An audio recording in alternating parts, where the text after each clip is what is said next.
Hey, welcome to the very first episode of A Strong Recommend. I'm one of your hosts here. My name is Alex. The other My host name here, if you is would like. Dalton. Oh, we're off to a great Your name start is what? talking over each other. My name's Dalton. Your Uh, name is who? is Slim Shady? I'm sorry, this was terrible. This That is was a pretty bad. recurring theme Um, throughout everything we do. Let's plays, yeah, a little bit. podcasts. This is how our music starts, actually. So someone yells 1, 2, 3, Yeah, 4, and then we awkwardly go, "Wait, what is instrument?" Don't know yeah, how. yeah. Start song. Uh, I'm ready when I'm ready. Um, uh, don't tell me to do it now. Basically, this is the internet's millionth review show, I guess. And the idea is every episode we're gonna have a topic. In today's case, it would be the original Sam Raimi Spider-Man movie, where we prepped in advance and both watched it, or if it's a game, both played it, so that we can have a more thorough, detailed discussion of it. And that's going to be the back half of the Hmm. episode. But before we get to those discussions, we're going to talk about just whatever else we happen to do, not stuff we did together, but just, hey, man, what have you been playing? And go from there. Yeah. It's similar to our previous failed love child, Yet Another Geek Show, where instead of having weekly content on top of having like a spotlight episode where we would just take a long time to review a thing, we're combining it into one big episode. So the first half, like you said, it's just us talking about what we liked and if we recommend it, and the second half is just like, for example, watching a movie. So yeah. Yeah. So if you were already familiar with Yet Another Geek Show and that's why you're here, that's the only difference, really, is that the episodes we called weekly and called spotlights are just the same thing now. And we're on video now, unfortunately. I don't know why we're I doing apologize. that to you. I was told the YouTube algorithm punishes you for putting up video content. That's Punishes not is actually video. this? Punishment is you for putting up video content. That's not Oh actually man. video. So we're making our content worse by putting our faces on it. And I think so. if you're just here for Spider-Man and you don't care what else we have to talk about, we'll put a timestamp in the description. And in the meantime, Alex, what have you been into lately? Oh, why'd you gotta start with me, man? You Um didn't figure this out in advance, did you? You have no idea what you were about to talk about. honestly, no, I didn't. Give me Did a you minute. You completely first, buddy. forget that we combined the two versions of the show? No, no, I remembered that much. Let's see here. I'm actually feeling pretty comfortable today. My wife got me slippers for Christmas. I've been Okay. wearing them. They're, This is not what I meant by what have you been into? Been in my bed a I've lot, been in my into some computer slippers. I've chair been all into the some time. depression. Yeah. Been into some hard drugs. Well, I don't know if the YouTube algorithm watches for us to say stuff like that. I Got to be think we're past the careful. time that they care about us. Um, No, I guess something that I've been doing is actually been spending a lot of time with my wife, and that's been including playing 51 Clubhouse games. Dalton, I know you're familiar with that game. Um, Okay. uh, when the game first came out, I did buy it, and we kind of stopped because I discovered that my wife has this uncanny ability to, To whoop your ass at uh, everything. I can yeah. relate to every detail of this story so far. Oh my god, it's so bad. Like for example, we were playing billiards, Mhm. and I was like, "Okay, I'll break," and I Billiards is didn't what get a fancy turn people after call that. pool, Yeah. But seriously, or that whole game, I did what not dumb get people a call single pull, turn. rather. Sorry. Yeah. But like, she got like five or six turns in, and I'm like, I just finally like, I just lost my cool, and I was like, Mhm. "Can I get a fucking turn?" Like, and it was the funniest thing. Because it was just like it was like an existential crisis about a pool game. Yeah.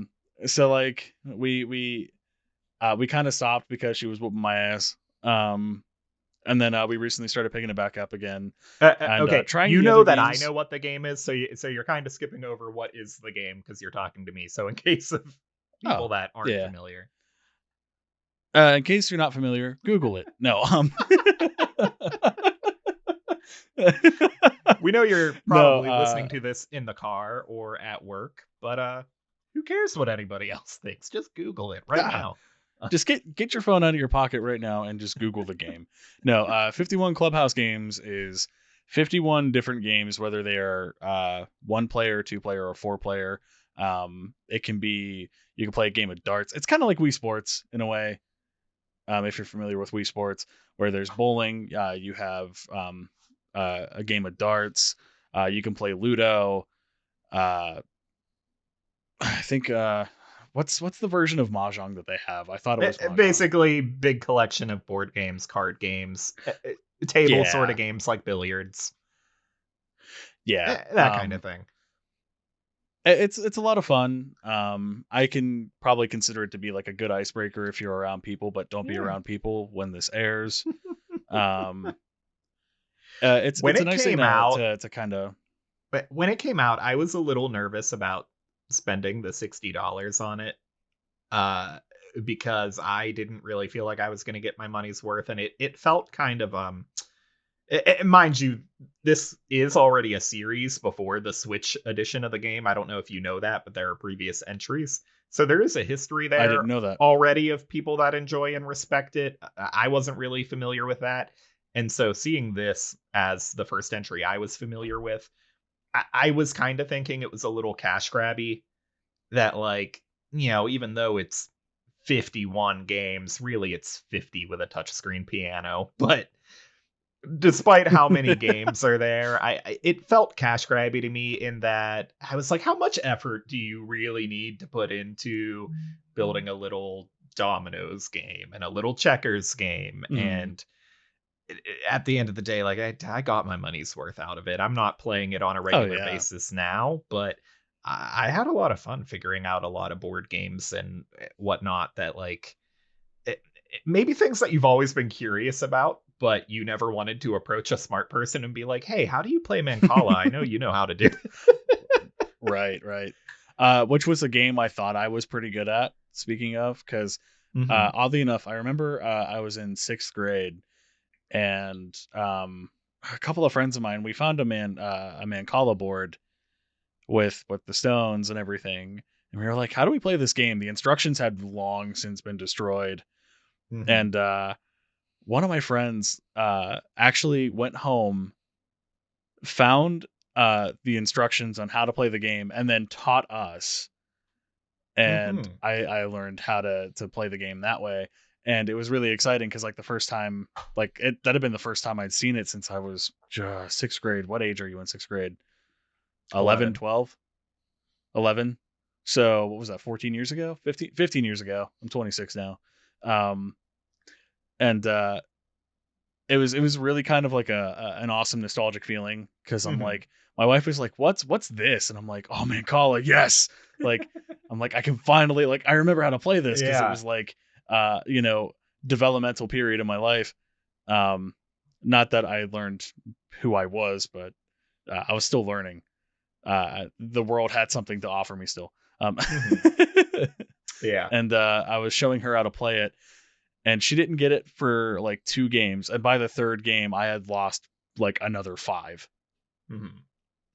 And that is a huge blow to my self esteem because I thought I was good at the game. Turns out I was just good because nobody else knew how to play. Um, I kept learning how to play the games in Clubhouse, like by myself mhm. one day, and then introducing the game to my wife the next day.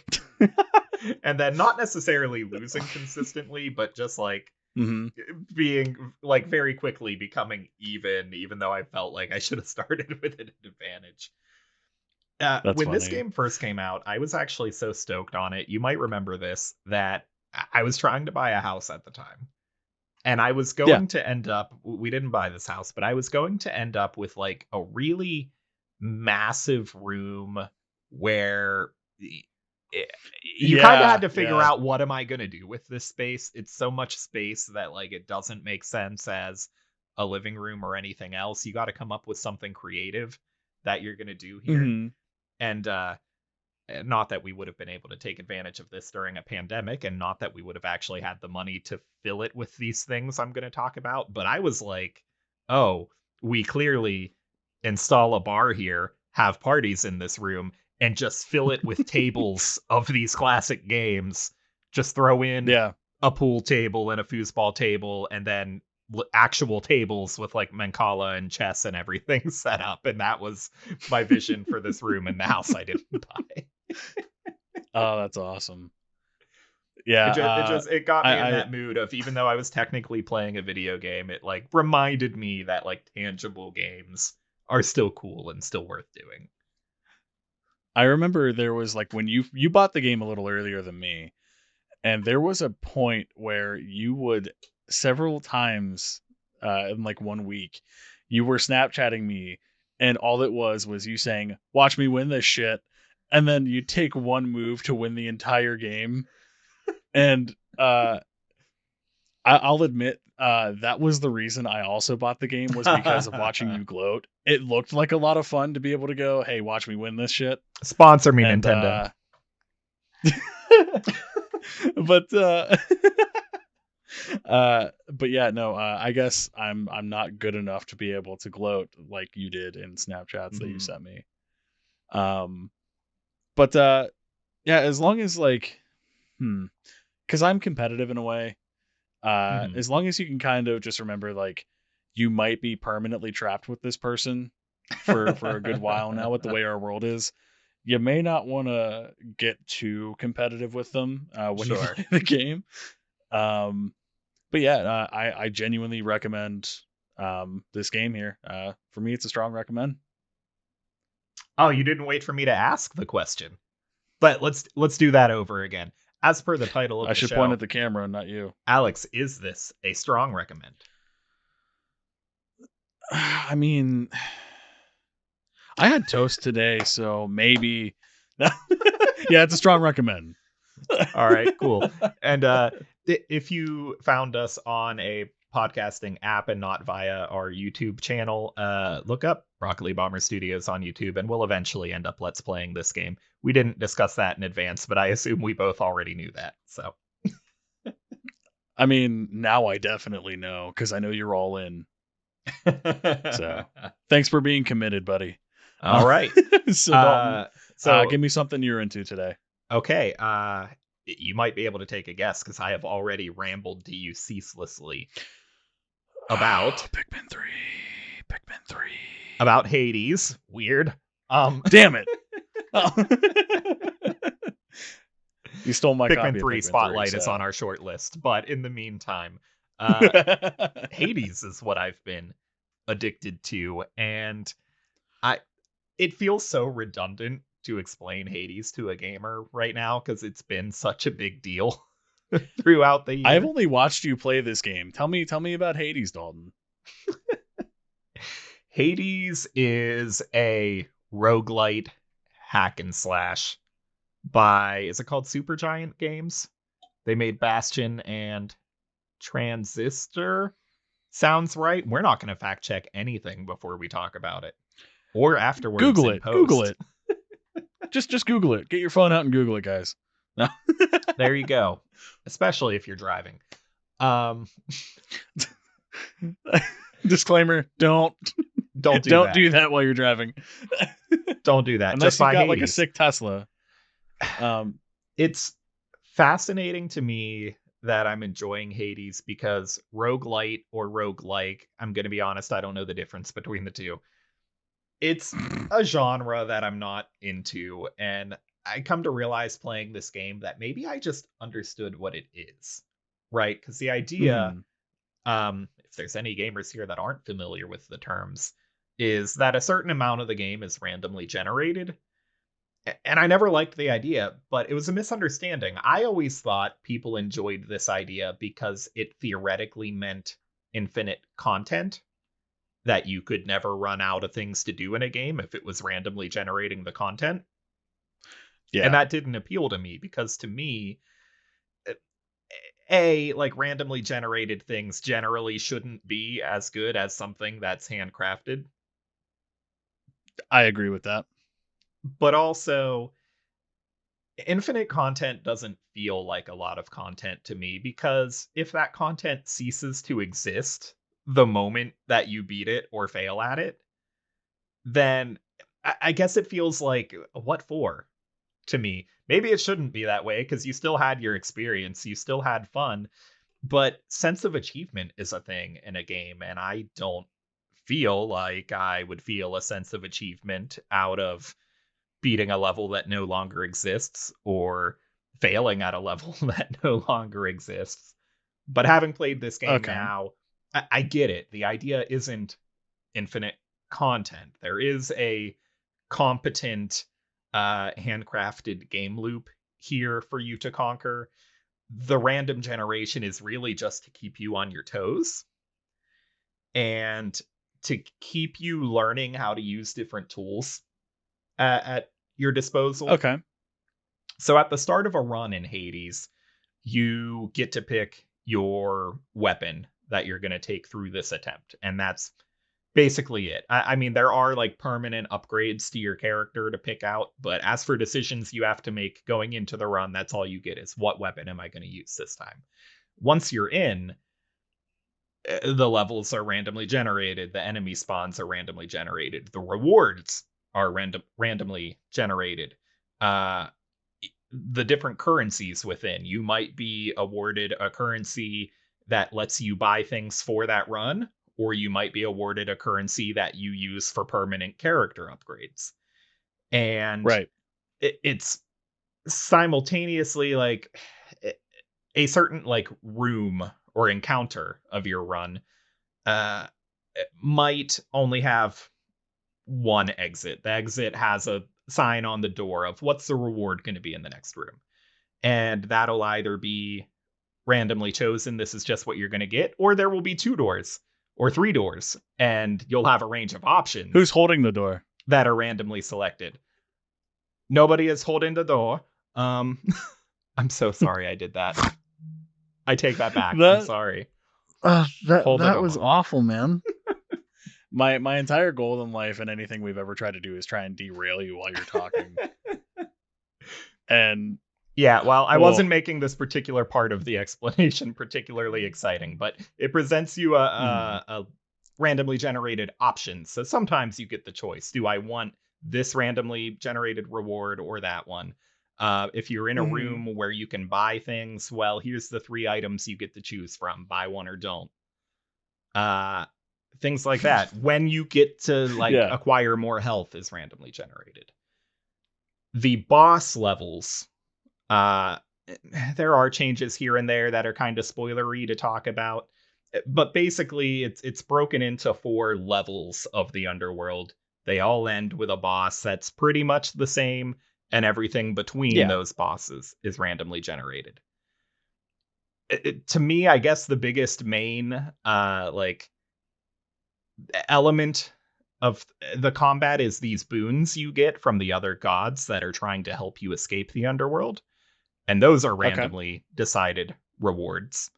So you choose your weapon, but then randomly, maybe Aphrodite's the one booning you with some kind of benefit, or Zeus, or whoever of the pantheon.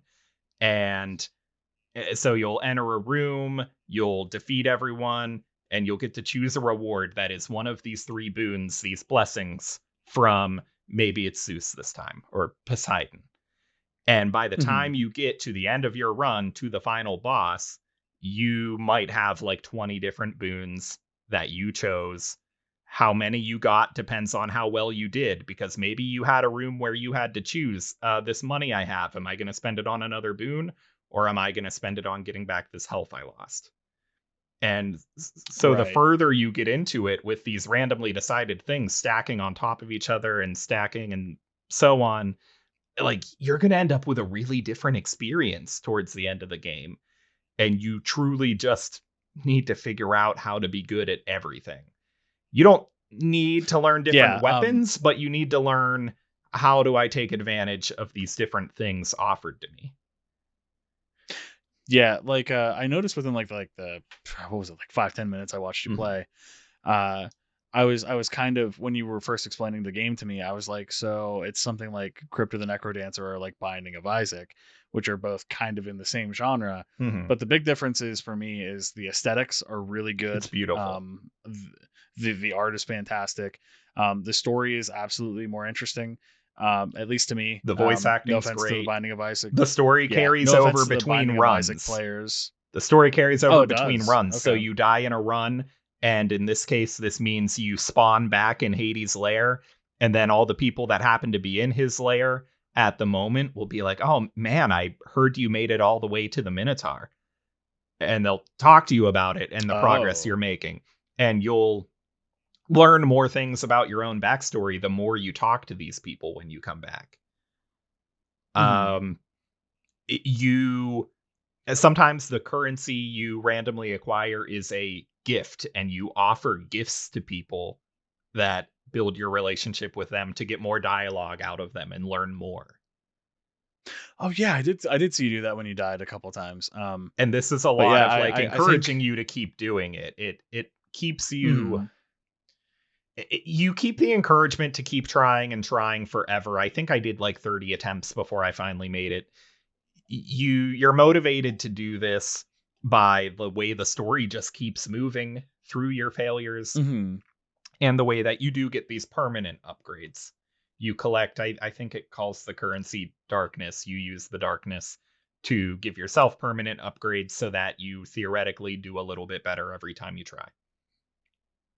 Okay. Yeah, because I mean, it's kind of like the same concept with like, I want to say Crypt of the Necrodancer. I've only played the game so much. I like the gimmick of it with the rhythm timing, but Hmm. you get um currency every time you die that can Hmm. build up and get you Yeah. better perks.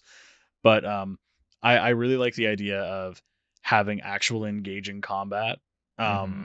I'm not I've never been into the roguelike or roguelite styles of Hmm. gaming. So this is something that's really been kind of like turning me towards it. Cause I was a big Yeah. fan of like the original God of War series, Hmm. God of Wars 1 through 3. And it kind of, There's a comparison to be made there. Not just with the yeah, Greek it's mythology, but with the hack and slash well, gameplay. yeah, but like, not only that, but the art style. Hmm.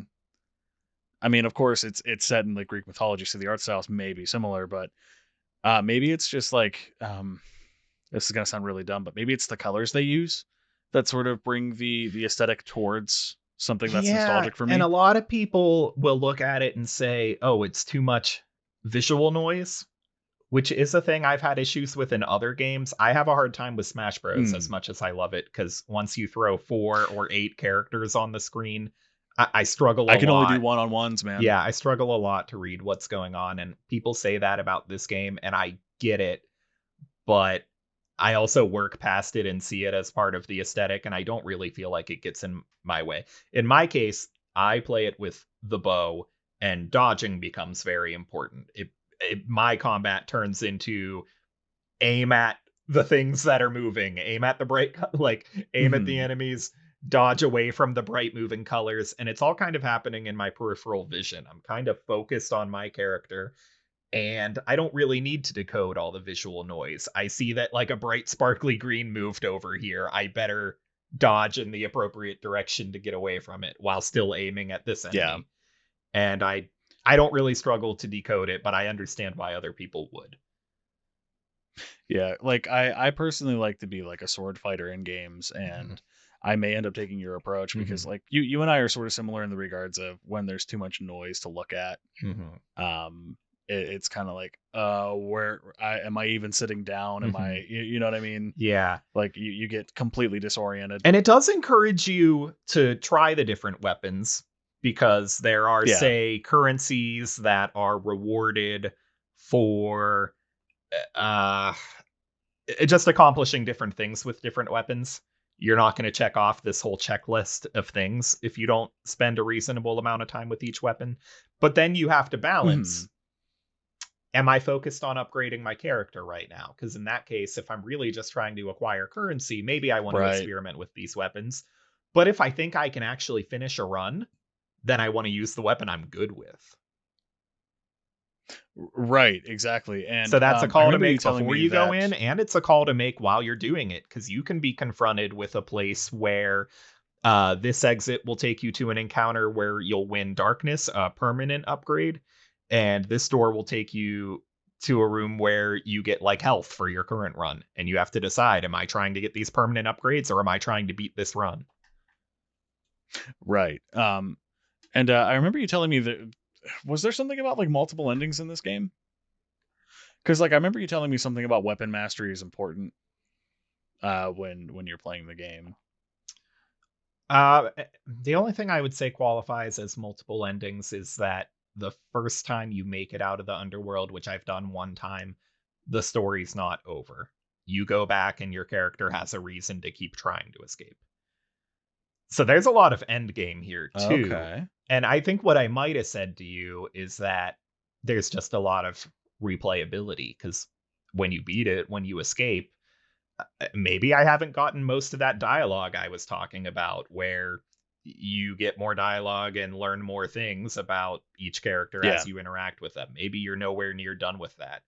Maybe you haven't mastered the individual weapons. There are currencies Hmm. that permanently upgrade the weapons. Maybe you just want to do that for fun. Okay. Yeah, I wasn't sure. I thought you said something about weapon Hmm. mastery. But And lastly, before so we get to Dalton. Spider-Man, is the music. We somehow didn't mention the music. I Hmm. wasn't interested in this game because, like I said, roguelite, not my thing. As far as I thought, maybe I'm wrong. Um, but I jumped into this because of the music, and I feel bad that I don't know offhand the composer's name, so I'm stalling for a second while I Austin figure it Wintory out. It's produced it, not didn't he? so. Darren Korb, who has done Supergiant's previous games too, uh, But Austin Wintory had a thing with it, and we both really love Austin is Wintory. involved, which is why I became Hmm. interested. I didn't understand his involvement when I jumped in. Basically, Darren Korb is considered the composer of this game, and he came at it from kind of a guitar player's perspective, where I remember you telling he's me about that. good with guitar but doesn't know much about orchestration. So basically, he wrote the general gist of it, handed the music to Austin Wintory of Journey fame, and said, "Here, you orchestrate this and conduct it with other musicians and put the finishing touches on." So, noticing Austin Wintory's involvement is Mhm. why I decided to give this a shot. And realizing afterwards that it's kind of mostly Darren Korb's baby, I'm certainly going to check out the rest of his stuff, like I do with Austin Wintory. Like, I'll buy games like this just because I know he's involved, whether it seems like something up my alley or not. Yeah, valid. And ask the question.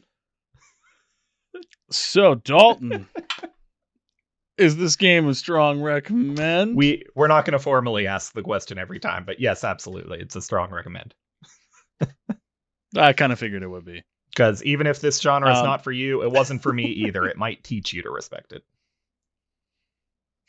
So you better learn to respect it. basically, you don't get to say you don't like Oh this boy. genre if you don't try this game. So for that reason, strong recommend. And now Spider-Man. So Dalton, you wanted to ask me a question about somebody making this podcast for me? What? I What's legitimately that don't really know what's going insulting on. thing? What's that really insulting thing you said to me? I legitimately don't know what you're.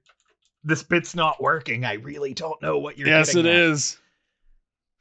Yes, it is. It's working totally fine, buddy. I didn't message you anything secretly. I still don't know what you're talking about. Spider-Man, bitch. What about him?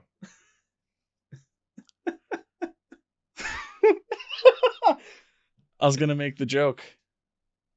That's a nice podcast. Oh my god. Yeah, you're supposed to work it You in have to more make it though. organically than that. All right. We ruined this bit. We'll Ugh. see how much we'll see if I edited that or not. No, I don't edit anymore. We're in video now and it's obvious and everyone can see it. I Yeah. got away with it when we I were only really in audio. That's true. I really wanted to give my Macho Man a Randy Savage impression. I don't know why. I just really wanted to. Anyway, so, okay, I'm excited here because I don't think we've ever actually talked about this movie, and we probably both haven't actually seen it in years. And this movie, How for hard would it better be or to kick your worse, leg up into the air right now? is Just for impossible. context. Impossible. Dalton has a tattoo of the Spider-Man logo. I forget frequently. What? Close enough. Okay. Good enough. That works, buddy. I could not. Yeah, show a little Did I just skin. break something? I hope you did. I legitimately couldn't figure out why you were asking because if whoever's listening who has tattoos probably knows, it's real easy to forget you have them. So, buddy, my whole left arm is covered in them. Looking back, it's kind of hard to forget where I'm like, looking back on this movie from 2002, that is very important and crucial to the genre, but it's also from before we kind of really figured it out. How much does this hold up on a nostalgia level, and how much does it actually hold up?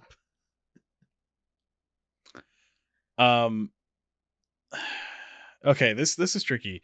I remember seeing the movie in theaters. Me too. I have a cousin who 2002. I would have been 11. You would have been younger. I was 94. So 2002 would have been 7, 8, something like that, depending on when it came out in the year. Yeah. Very young. Ironically that you mentioned that.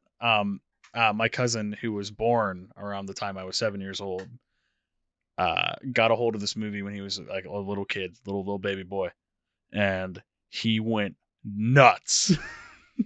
Everything was Spider-Man. So I have a lot of just I want to play this Spider-Man game. Let's pretend to play Spider-Man. Let's, everything was Spider-Man. So it kind of brought back some nicer memories as a kid. Just that time frame of my life. So there was that just nice little feeling, but a lot of it I actually kind of moved past because it's been a long time since I've seen the original movie. Yeah. And I kind of wanted to pay attention to it to see, like, did the visuals kind of hold up at all? How obvious is it now? Because I recently did my TV upgrade where I got the 65-inch 4K TV, and not that this movie was ever made in 4K, but it kind of, well, it was shot on film, does that, so there are 4K masters. Oh, I don't know if the way you watched it was in 4K. Mine wasn't, but I rented it on YouTube, dude. Yeah, I don't know if their movie rentals are 4K or not. Anyway, no, I think it was 1080, but and I was really focusing and paying attention, and something, I don't know, it's I depending on the scene, it's better or worse than you expected. Yes. Okay. It's I just remember seeing like in like my teenage years that everyone was like, "Oh, this movie sucks," because like the Amazing Spider-Man movies came out, and like everyone's like, "Oh, this movie sucks," and blah blah blah blah, and Tobey Maguire sucks, and for the time, it really isn't bad. No. I'm not saying I love this. Are we still talking on a visual level, or are you jumping to a summary? Kind of between both. Let's talk visual because we were already there. Okay, that's valid. So I noticed a lot of things with visuals. I'm gonna immediately start by pointing out one of my favorite things I noticed. The mannequin. That I don't know how. Yeah, the mannequin. Apparently, this is a big deal on the internet, and I didn't know about that. I somehow managed to dodge the entire mannequin thing from the internet, and I found it out by watching this movie a second, or well, not a second time through, but later on in my life, I was like, wait a minute, that's a mannequin. Yeah. I thought I do have to give them credit for like the CGI stuff, because if you paid attention, like when like Peter Parker like first figured out he could like jump really high, yeah. Obviously that was CGI, but you could tell they tried to put effort into it. Like his shirt would lift up in the wind, Mhm. and little things like that Most of like the effects you do could. still look really Mhm, good. And they here's the do. secret. It's funny, when The Amazing Spider-Man came out, it was generally okay received. It wasn't really Mhm. loved or hated, but just a particular consistent observation was, oh, this is kind of darker and broodier. People were at the time kind of fixated on how The Dark Knight was influencing every other movie. And they would say, oh, Mm. why are you trying to Or do The Dark Knight with Spidey? Because it was so much darker. And watching this now, I realized, yeah.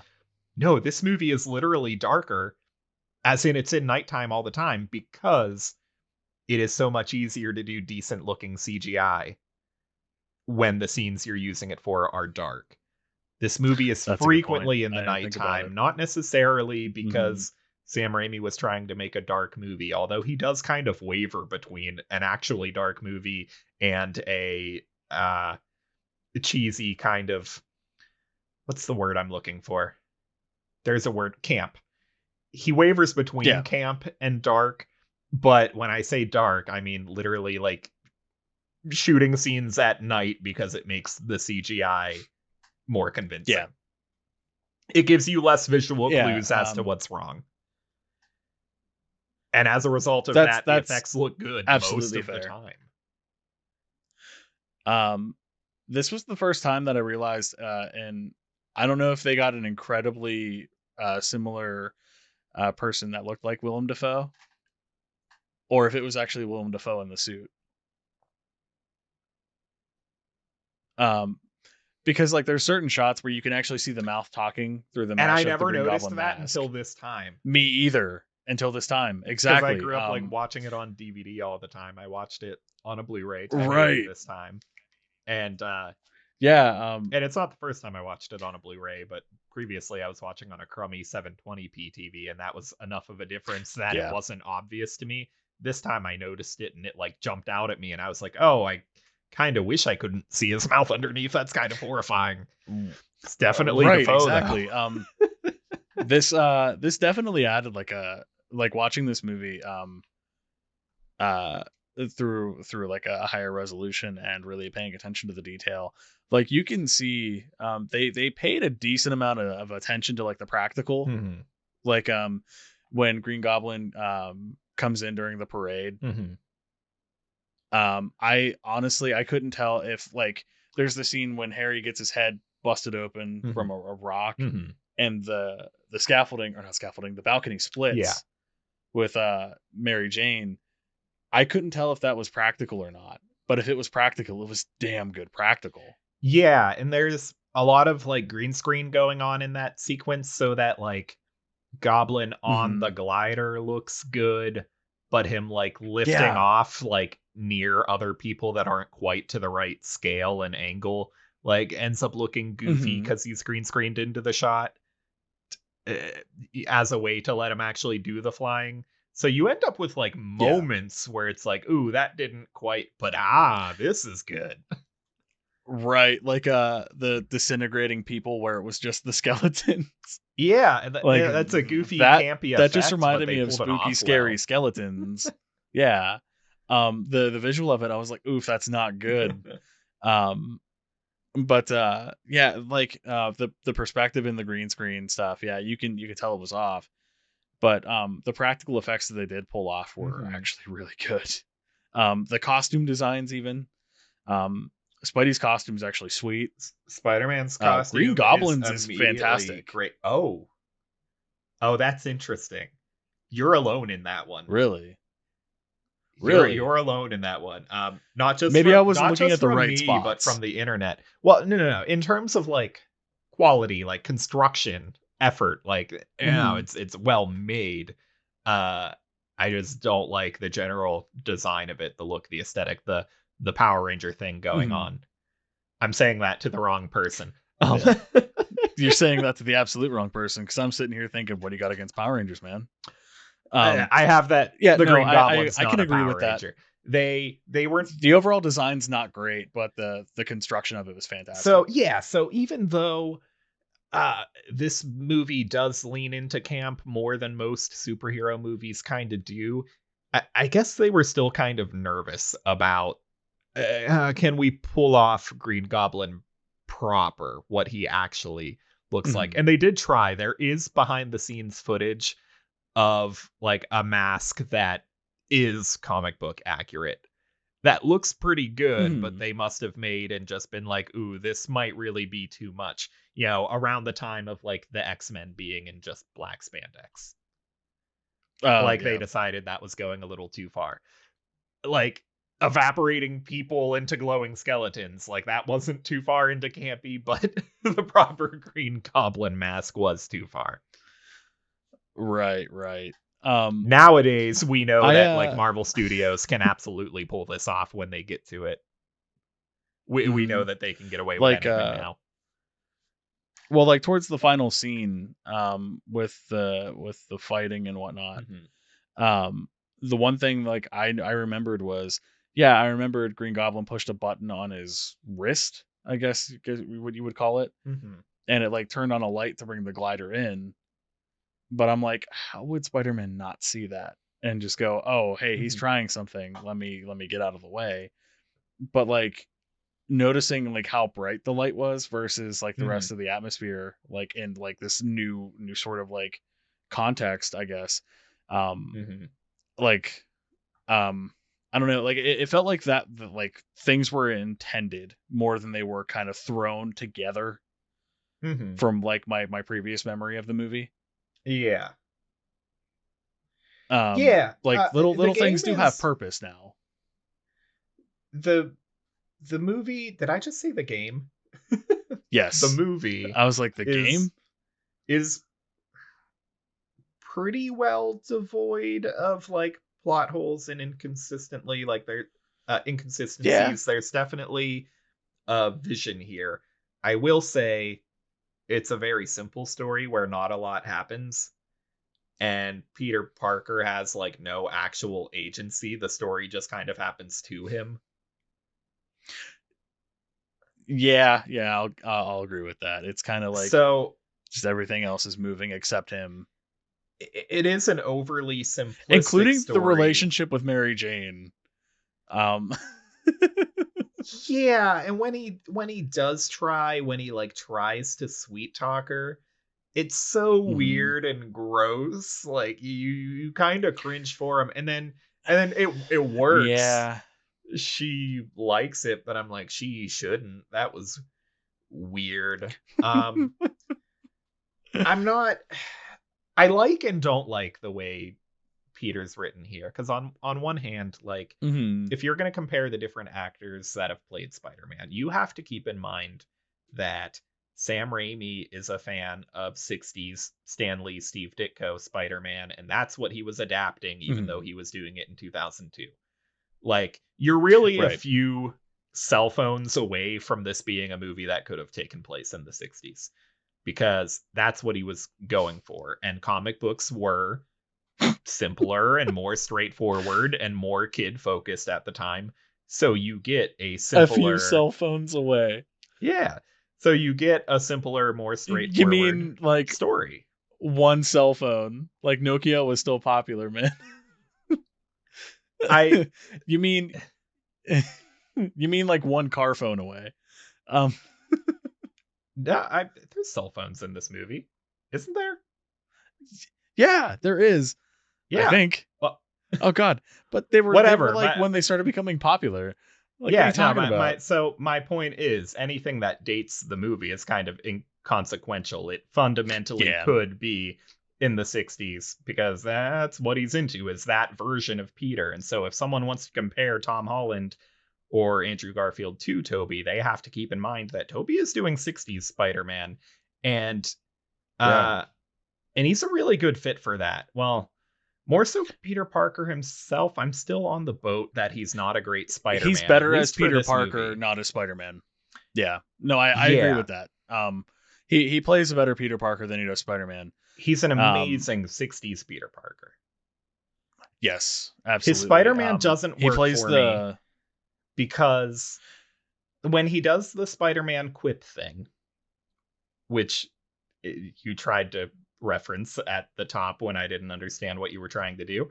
Um, I it's a combination of his acting and the way it's written because there's not enough of it to Mm-hmm. communicate to me, the viewer. If I'm not someone who already understands that Peter Parker is a shy, nervous person who, while he's in costume, uses these quips as like a distraction and a way to make himself more competent, like Mm-hmm. hiding behind the mask, but also a way to distract the enemies. And like if I don't have any idea of the motive behind it, then it's just kind of Yeah. weird that he does a few quips, that it's not a consistent part of what he's doing. And so Mm-hmm. it comes off to me not as them truly trying to adapt the character of Spider-Man, but as them throwing in like fan service. Like, hi, you made a few jokes. Get it? Because Spider-Man makes jokes, but no, your Spider-Man really doesn't. He has a few jokes I because we were going to complain if he didn't. Yeah, no, I agree. The other thing with it too And I don't is believe Toby when he delivers it. But that exactly that. That's what I was gonna okay. say. It's monotonous and not in a boring way, if that Mhm. makes sense. Because like it's monotonous in a way that like you're expecting it, and it's also not funny. You know what I mean? Like the delivery of the line of "That's a cute shirt. Did your boyfriend make it for you?" Mhm. He just felt like, "Ha! Now I can go laugh myself back to my $2 million yacht that my daddy bought me." Like it feels like arrogant rich cockiness Mhm. over pretending to be tough guy. Yeah. It's a weird, you know what I mean? It's the nonchalantness of it that Just not getting the right those lines energy out of deliver. it. Yeah, exactly. I do It's like he actually since thought we it are was a talking cool about thing to say, which isn't really how Spider-Man works. Spider-Man yeah, knows yeah. his jokes are bad. That's it. Right, right. And maybe that's part of it too because like this is like the start of Spider-Man where he's still trying to learn his jokes. I could see if Mhm. that was the angle you were going for. But I feel like Peter Parker would know that Spider-Man's jokes are supposed to be bad. Mhm. You know what I mean? Before Yeah. Spider-Man would. Yeah.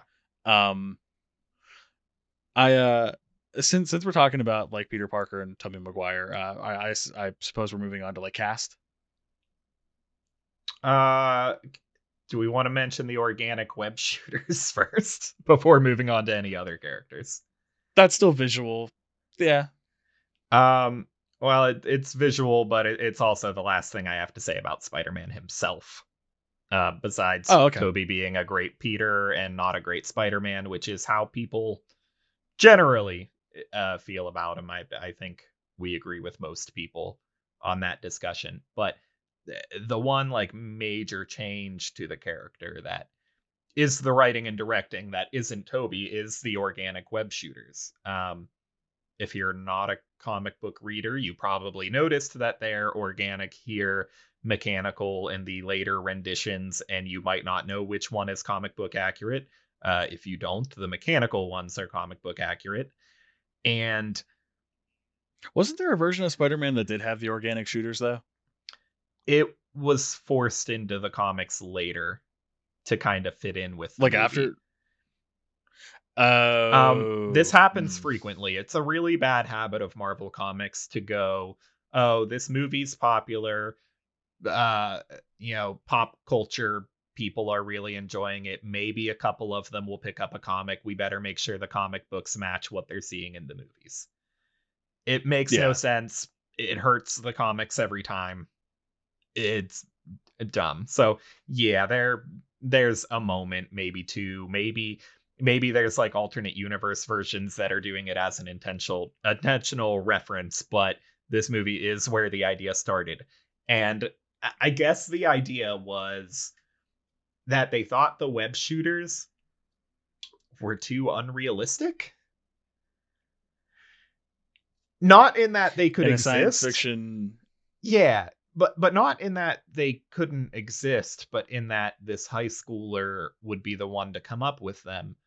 So they basically ripped the like super intelligence out of Peter and just made him like a normal smart. Like more like Well, people they you they actually talked knew about in him high school. being they talked about him understanding something that Norman Osborn did. Mm-hmm. Um, like he did a paper on whatever Mm. his sciencey thing was. Sure. So there's your hint Um, that he's smart, and then it just kind of ends, and they stop doing yeah. anything Whereas with like it. the Amazing Spider-Man focused on him being more of a tech geek and Mm-hmm. building things versus then understanding and analyzing things. Um, but okay, moving on from Spider-Man and Peter Sure. Parker themselves. Oh, excuse me. How do you feel about Willem Dafoe and James Franco? Aside from them kind of actually looking like each other in the movie, which could pass as like father son. Yeah.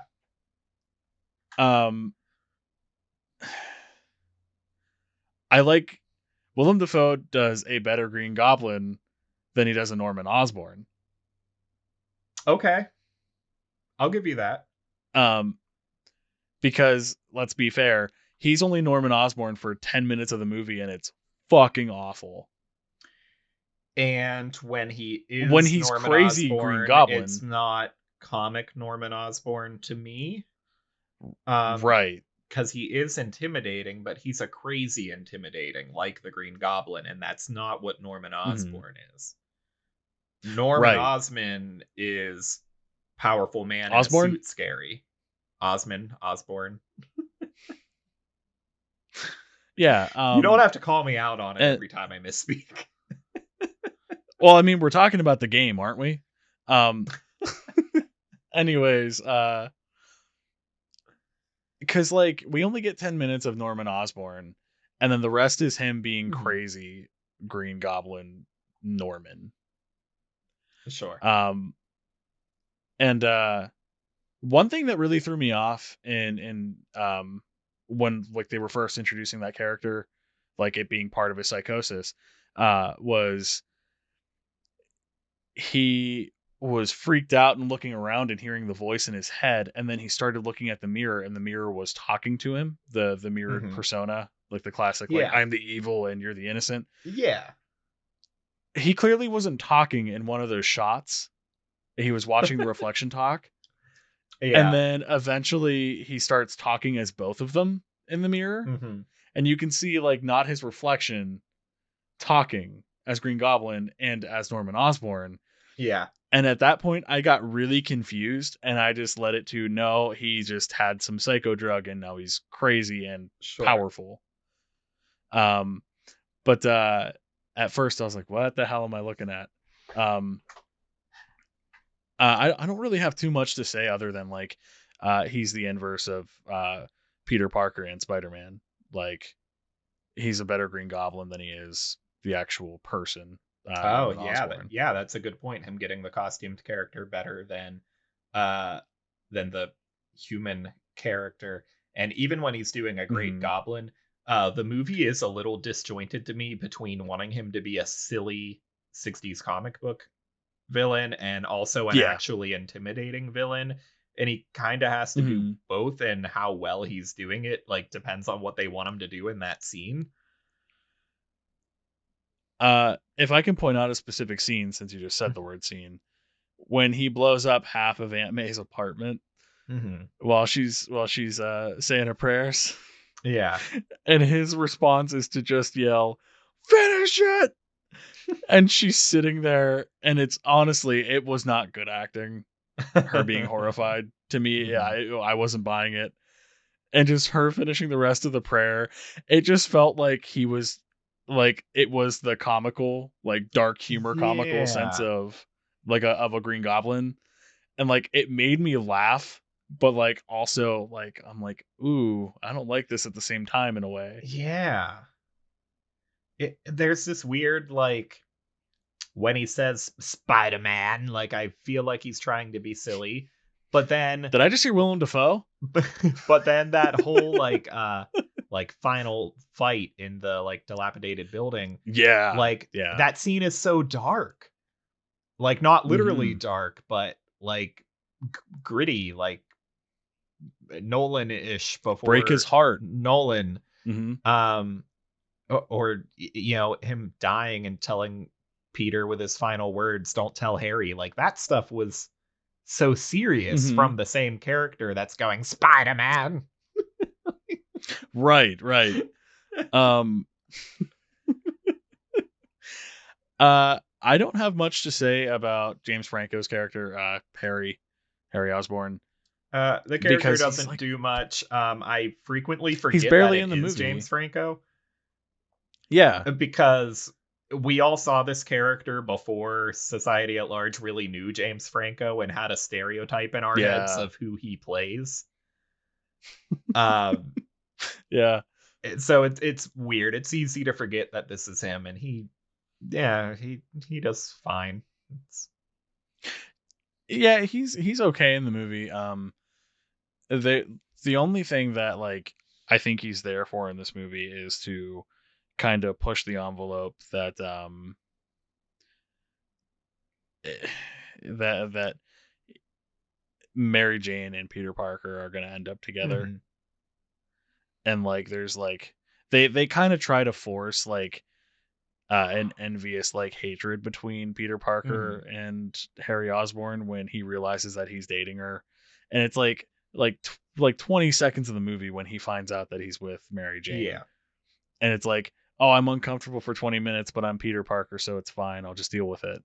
Yeah. You know what I mean? Like that's exactly what happens. Yeah. Um Yeah, I he's just don't fine and honestly at the not asked to do ending. much.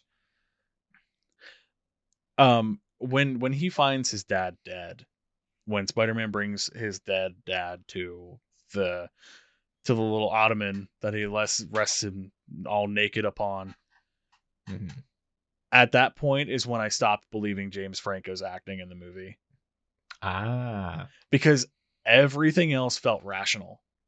Like, Mhm. he finds his dad passed out on the floor. Like, obviously he's going to be concerned, but like Yeah. everything felt forced. Like, he didn't know the whole situation. He just knows that Spider Man brought his dead father back to him, and he immediately wants to kill Spider Man because of it. Mhm. You know what I mean? Like, that feels a bit plot holish to me. Like he knows that Spider Man did something. Instead of trying to find out what happened to his dad, he just wants to kill him.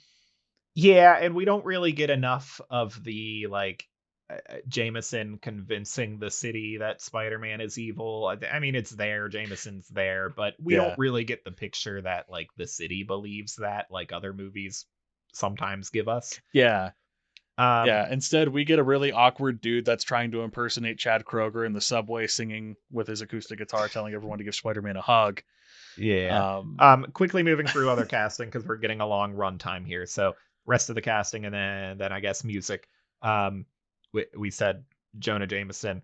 Um why am I forgetting that actor's name? J.K. Simmons. There we go. Um, we don't need to talk about it. He's perfect. I It's one of the best castings in I all love of him. comic book history. I don't know if I you was even know saving that. the best for last. While I'm rushing through him because there's not much to say about him. You haven't seen the newest No, Spider-Man movie, so I don't know if you even know that they brought him back. Um, J.K. Simmons? yeah. No, I didn't know that.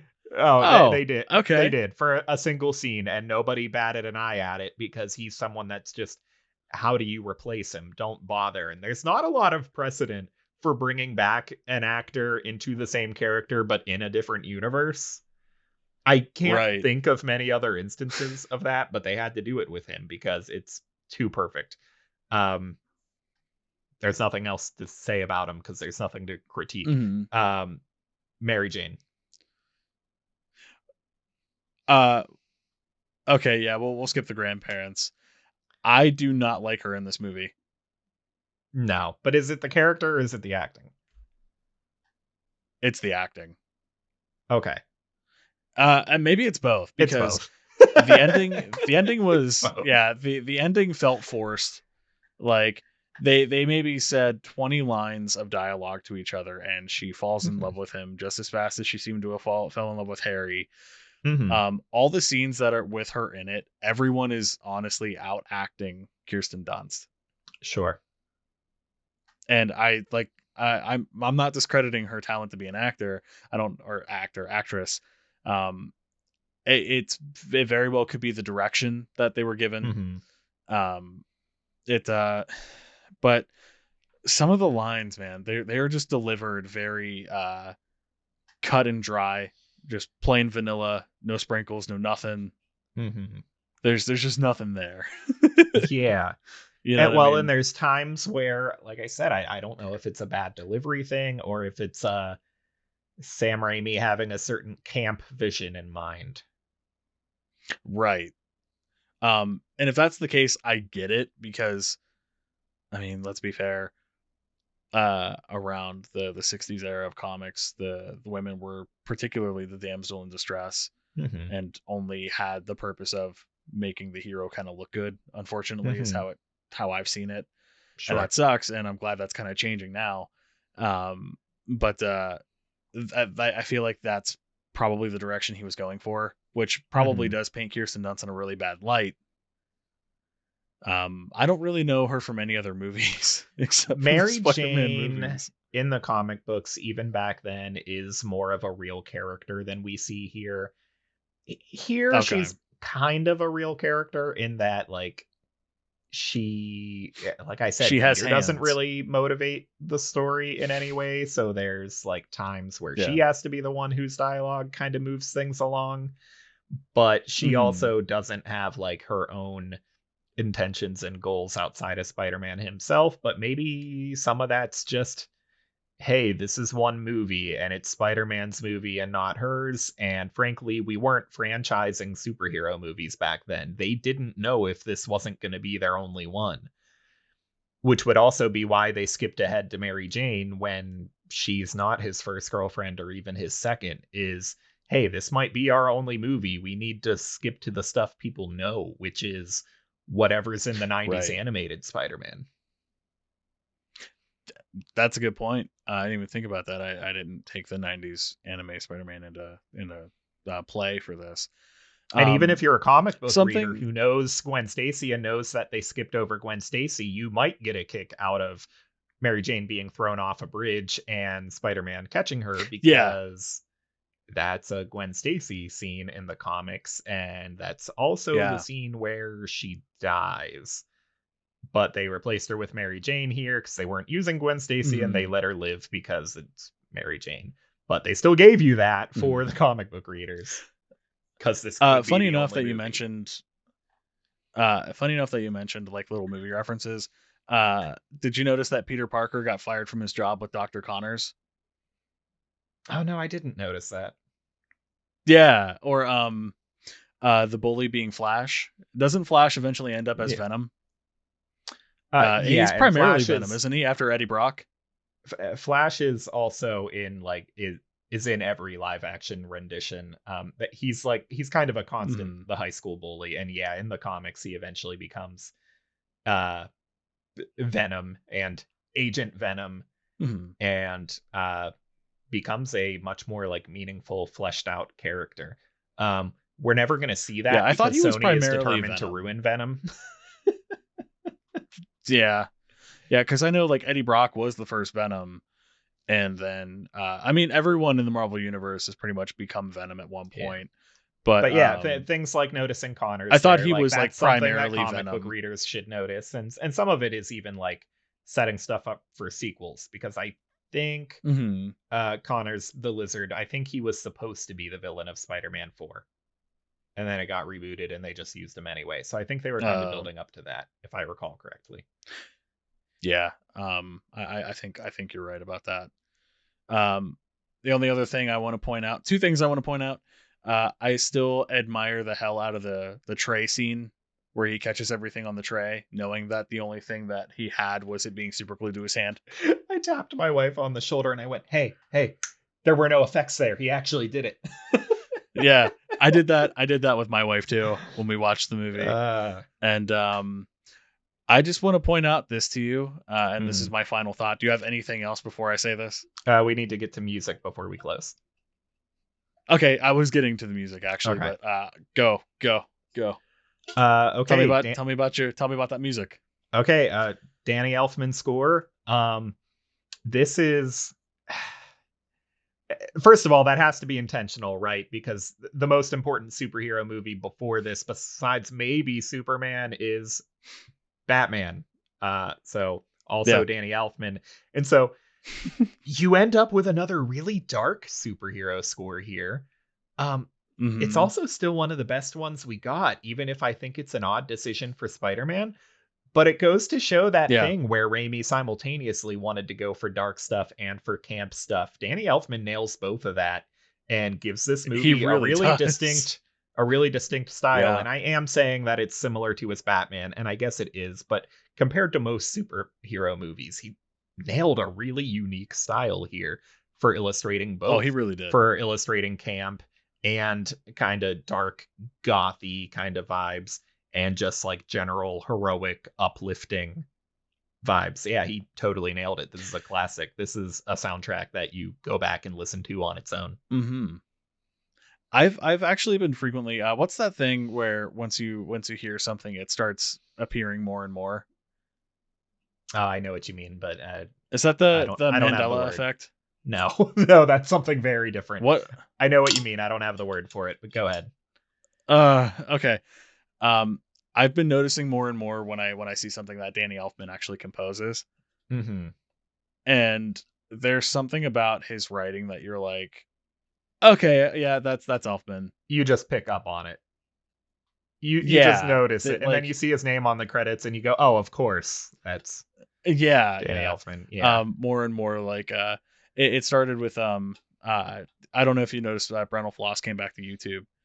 Um, and yeah, he did his Lyrics 101 video where he talked yeah. I about watched the that. I score watched all of that. Nightmare Before Christmas. And when I started listening to the music and understanding it a little bit better, I as soon as I seen Danny Elfman on the weirdly enough opening credits for a movie in 2002, Hmm. um, seeing Danny Elfman, I'm like, Those opening oh, I credits are wonder if really it's cool. gonna. I kind of miss movies doing They that. are. um, and I seen Danny Elfman's name on the opening credits, and I'm like, I'm wondering if he's gonna do that thing that makes me recognize it's him. And he does. Um, and one last thing, what are your thoughts on the song with Nickelback in it? It's a catchy melody, but that doesn't make it a good song. I groaned and like Hmm. scrambled for the power button when I remembered it was there. Because it starts maybe 20, 30 seconds into the credits. And Yeah, something like that. and I'm someone who doesn't abruptly stop a movie. Like I'm not necessarily reading the names in the credits, but I will let it finish before I hit home screen and look for something else. And Yeah. just enjoy the music that like they chose for a reason and they want a particular atmosphere for you to go out on. But like 20 seconds into the credits, I hear the opening chords to that song and I went, no, no, no, no, no, no, close, goodbye. um. I've made this It's comparison fine when I for a started Nickelback watching. song. In the context of the movie, I Hmm. will listen to it and actually sort of enjoy it. But it is a Hmm. catchy melody. Yeah. But I always pointed out, ever since, is this just Chad Kroeger trying to do his impression of Macho Man Randy Savage on a Spider-Man movie?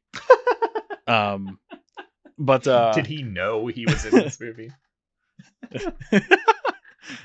ooh yeah, did he know? Uh, Um, that was a really bad impression. I need something to drink. Um, were there any ending credits scenes in this no, movie? no, that Because wasn't a thing back the then. rented version I seen, yeah. Now it takes a while before, with a couple exceptions, that doesn't really happen until the MCU. Um, Okay, yeah, I wasn't sure. Did that start with Iron Man? well, yeah. So the very first MCU movie had Okay. one with the Nick Fury scene, um, and then other superhero movies that weren't MCU started to do it. But I think there were one or two before Iron Man that did it. I'll let you know in advance if we get to another movie that does it, so you don't have to wonder and wait.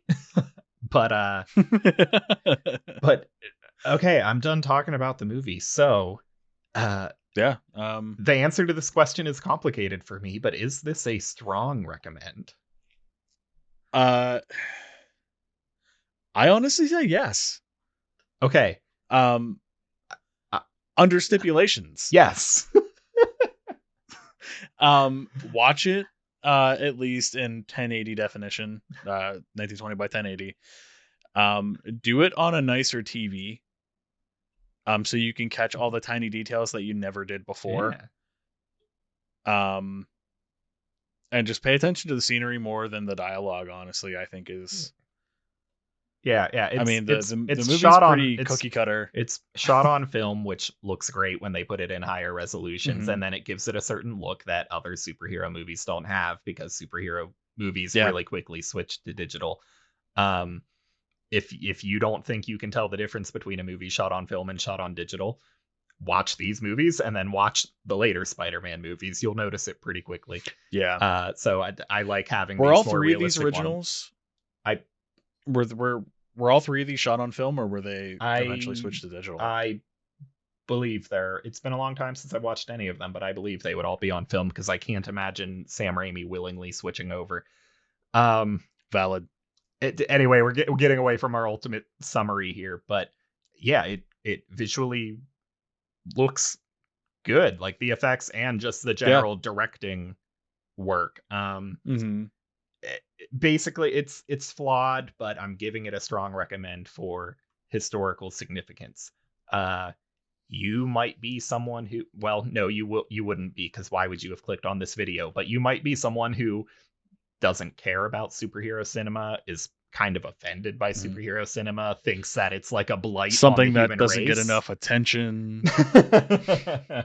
Something that doesn't get enough attention that it deserves. But whether you like it or not, it's a huge part of looking film at ugly history now, things, and this is a crucial part of that part of film history. So yeah, absolutely. It was kind of the pioneering of it. So I mean, with flaws, excluding Howard the Duck. with it being an overly simplistic story, with a handful of things that don't really make sense, with not all of the acting and performance being great, Yeah. there's still a lot to like here in 2020. It's still historically significant, even if I hated everything about it. It's a strong recommend. Watch it. Yeah, absolutely. And with that, I just want to say thank you for watching or listening to the very first episode of A Strong Recommend.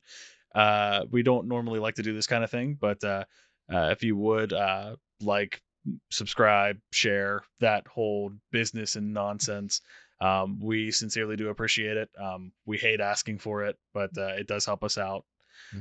So please feel free to do that, or don't. It's cool.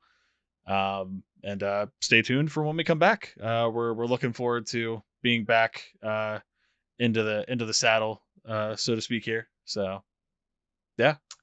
If you want to watch Any the closing movies remarks, in Dalton? advance to have your own opinions before you jump in, we'll see you with Spider-Man 2 next time. Yeah, sure. Follow us on Twitter too, because maybe we'll post about it there. All right. Well, all right. signing off. We'll figure out how to sign off properly one day. Take care. We'll go with that. That works. Yeah.